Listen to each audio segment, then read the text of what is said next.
Man, you guys loved my reviews of TikTok so much. Back at it, baby. So once again, your favorite former contract CFO is gonna go through the financial advice of supposed gurus on TikTok and give you an unfiltered, raw piece of my mind, baby.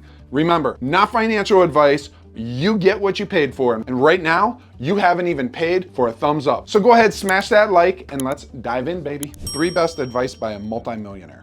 I became a millionaire by age 26 and became financially free by age 30. These are 3 best tips that I can give you as a self-made multimillionaire. Well, first off, I appreciate the fact that most people think millionaire equals financially free, and it doesn't. And that may be depressing to you. It was depressing to me when I realized it. And also though, it was just a wake-up call to me of how much I'd been numbing and ignoring the realities of the world. See, I think most people, if we focused on the reality that $1 million nowadays is not what it was 20, 30 years ago, it's not close to what it was. And so therefore, we need a lot more to live comfortably, to retire early. When that sinks in, all of a sudden, in the earlier, that video of the 50, 30, 20, all of a sudden, you're gonna change shit in your life when you really understand how much money you need to live prosperously. You are going to change things. You're gonna stop caring about the latest trends. You're gonna stop caring about other people's opinions. And you, my friend, are gonna take ultimate ownership over yourself and have a new money makeover, baby. Number 1, you have to live below your means and stop buying dumb shit. Ooh. If you're not making over $500,000 a year, you shouldn't be driving a German car. Instead, you should be driving a Toyota or a Hyundai. Also, you shouldn't be wearing LVs, Gucci's, or Dior's. Instead, you should be wearing like H&M or Zara. Yes! Number 2, you have to find a way to make money in your sleep. If you don't do that, you're gonna have to work until you die. And the best way to create a passive income source is by investing in real estate. And no, nowadays, you don't need that much capital to invest in real estate. All right, Chris Choi, you were smashing it and banging until you switch to, I don't know who you are, but I'm gonna say you're pitching real estate. You have some real estate deal. Real estate, in my opinion, is not the way money is created anymore. It's not. It's the way wealth is preserved. It's not created, okay? You gotta understand that difference. And if you don't understand that difference, you better not be getting in real estate, okay? What was it I said? I was like, not buying stupid shit, blah, blah. Chris Choi, my man right here, brother, pow! Now, yeah, I'm not trying to hate on you, Chris Choi. I'm just going, no, you don't just go buy houses right now at 7 and 9% interest and, no, you're not taking on all that risk. You're not taking on the risk of a 30-year mortgage to earn $40, $50 cash flow a month on a rental property. No, you're not doing that, okay? No. All right, next one. Let's see here. The best and worst financial advice. What is the best financial advice you've ever received? Invest in assets, not liabilities. Invest in assets, not liabilities. See, the issue with many people in life is they grew up around broke mindseted people like Robert Kiyosaki talks about. They went to school, they learned all these things. Most people think their car is a big asset, and it's really one of their biggest liabilities next to the home that you live in. See, a home can be an asset, but it's really more of a wealth preserver, okay? If your ratios of earning to what you're making payments on is off, your home is your huge liability and a reason you are broke, my friend. It's a reason you're broke. So you gotta understand the difference between a liability and an asset. Assets earn you money, liabilities cost you money. What is the worst financial advice you've ever received? The way to build wealth is saving your money. 100%. For me, saving serves an important role for mental calm and stability. Money is like oxygen. See, when it's here, we don't think about it. But when it's gone, it's all you can focus on. Saving serves a role of bringing emotional and mental stability. If you have some savings 3 to 6 months, and guys, it's amazing what having a week of savings will do when you don't have any. And then 2 weeks and a month, and then a month and a half and 2 months. I've freaking been there building it up little by little. And let me tell you, the stress, it could have been $10 million in the bank account. It felt great. So savings has a role. However, you will never save your way into wealth. And in order to understand how to bridge that gap from saving to investing, you have to grow yourself. And it starts with investing in yourself. So again, grab that free course below. I'm not getting anything from it other than just knowing you become a better human and you understand money that much better. So please get it and watch it. let's finish this one. Third question. What is something you used to value that you don't anymore? Material things. Material things. Guys, right now I am in a season of actually like getting rid of almost all my material things so that I can have more experiences. I value experiences over things so much in my life. And so I love what he's saying. I love it, love it, love it. All right, carry on. What is something that you think people think is important when it comes to money, but you realize that's not really the right focus? Net worth. Net worth is a crap indicator of real success.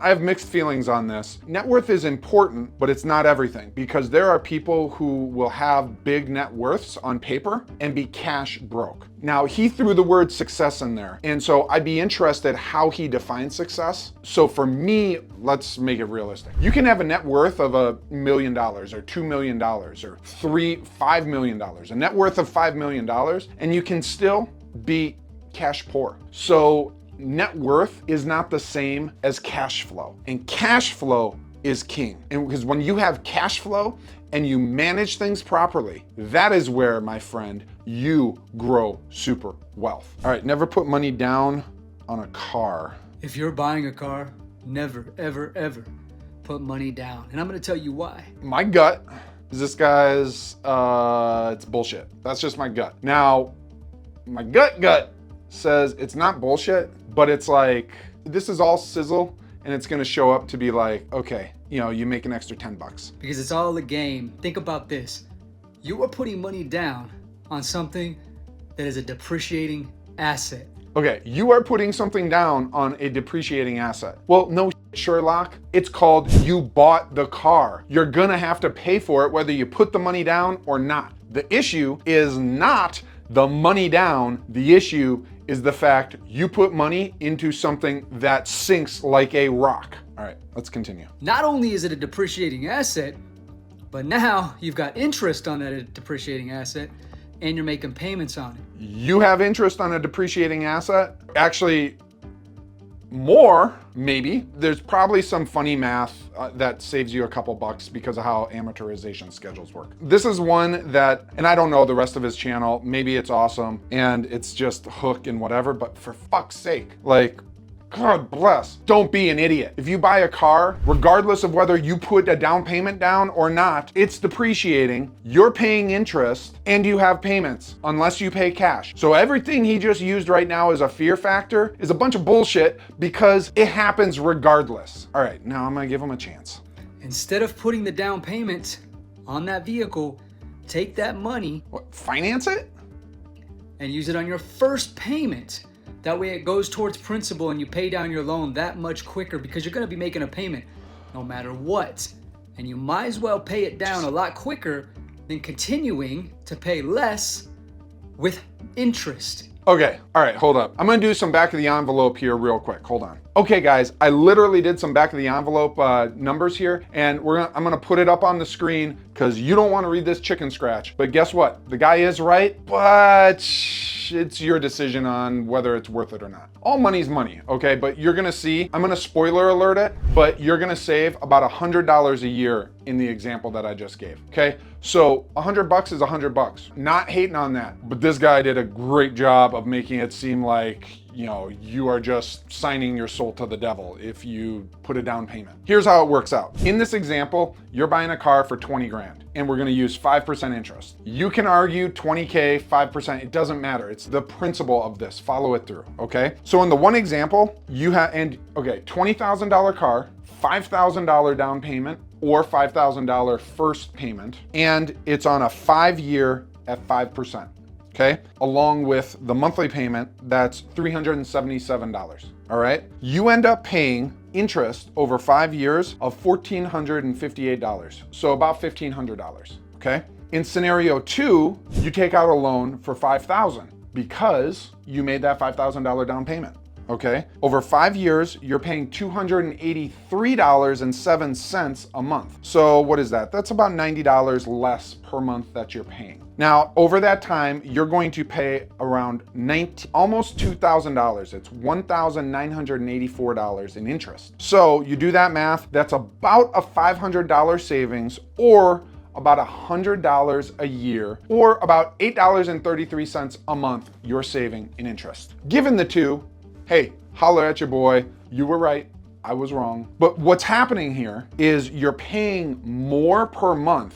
See, what's happening is your monthly car payment, it's not about the $5,000. What it is you're taking a higher monthly payment, so you're gonna pay down the interest faster, okay? If you're paying an extra $100 towards your car, now that would be an interesting thing. Maybe I do a video. Hey, let me know if you'd like me to unpack about cars and home payments and break down all the numbers on, hey, but okay, what if you invested the difference between the two? And what if you pay this off early or make an extra payment? If you'd like that, drop a comment down below. And as always, be sure to smash that like for your boy, because I'm bringing it to you every week, sometimes twice a week. And honestly, those thumbs ups and comments help the algorithms so that I can help more people. So thank you. All right, let's get on to the next video, because this guy is technically right for $8.33 in my example. All right, Brandon, Mr. Gratitude, you were right, but it's a lot of drama.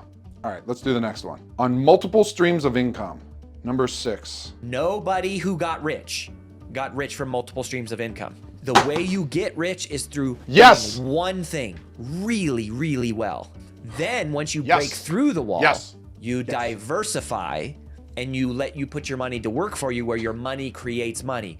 If you have diluted focus, you get diluted results. Rory Vaden, my man, spitting it. I know I've said it in some other courses I've had. The secret to wealth, when you study the ultra wealthy, they did not get wealthy, ultra wealthy by diversifying. What they did is in life, you have to go deep to go wide. It's like a well. You have to drill down until you have enough to diversify. Because otherwise, you're putting $5 here, $5 there, no. And by the way, the number one way to invest when you're starting out, to where you invest deep, is right here, in you, right there. You invest in yourself. Because if you're not willing to invest in you, why would anyone else? What do you think about these TikToks that I reviewed? Do you think I'm stupid? Do you think I'm crazy? Do you think I'm awesome? Please tell me I'm awesome. But drop a comment and be sure to subscribe so that you can catch the next video, because there's so much out here. You don't want to miss what's getting served up each and every week, and sometimes twice a week. So you keep living your life to the fullest. I will catch you in another video right here or here, wherever it gets put up. And you, my friend, you keep living your life to the fullest, and I will see you in the next video. Peace.